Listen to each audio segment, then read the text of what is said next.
Welcome back. You're watching Prime Edition. Members in the 13th Parliament will be taking home a gross salary of 710,000 shillings following the gazettement of a new salary structure in August by the Salaries and Remuneration Commission.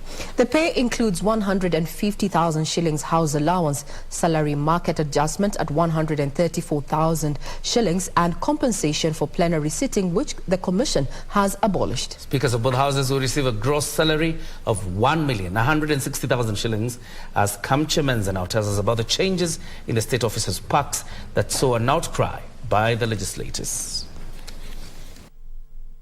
In a remuneration and benefits review for state officers in Parliament, gazetted by the Salaries and Remuneration Commission in August 2022, their monthly earnings include that of both speakers, a basic salary at 696,000, deputy speakers stand at 556,800, majority party leader and his counterpart on the minority side will get 460,800, while the members in both houses get 426,000. Speaker's house allowance is pegged at 250,000, while their deputies have 200,000. Leaders in the majority and minority parties and members will get a house allowance of 150,000 Kenya shillings. In their remuneration, SRC has allocated the legislators what is termed as salary market adjustments, which economists say acts as a cushion to inflation. It was very ingenious because at the end of the day, there is inflation. So the cost of petrol, the cost of other goods go up. So I think what SRC did was to give them an adjustment so that they don't lose their purchasing power, which I think was very good. And unfortunately, nobody is thanking SRC for that. In this, Speaker of the National Assembly and the Senate have been apportioned 214,000 Kenya shillings, with their deputies getting 171,200 Kenya shillings. Majority and minority leaders get 157,200 Kenya shillings, and members 134,000 Kenya shillings.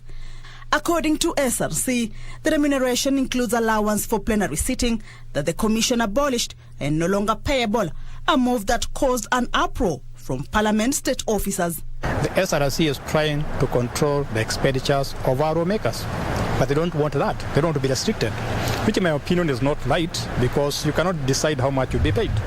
After all, the people paying you are the taxpayers that voted for you. So it should be merciful of them. Committee sittings allowance says 15,000 Kenya shillings per sitting for the chairperson.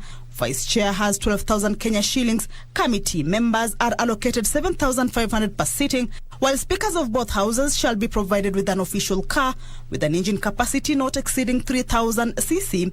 Members will be provided with a motor vehicle reimbursement of 7,550,000 Kenya shillings for purchase of a car engine capacity not exceeding 3,000 cc that will be paid once in a parliamentary term.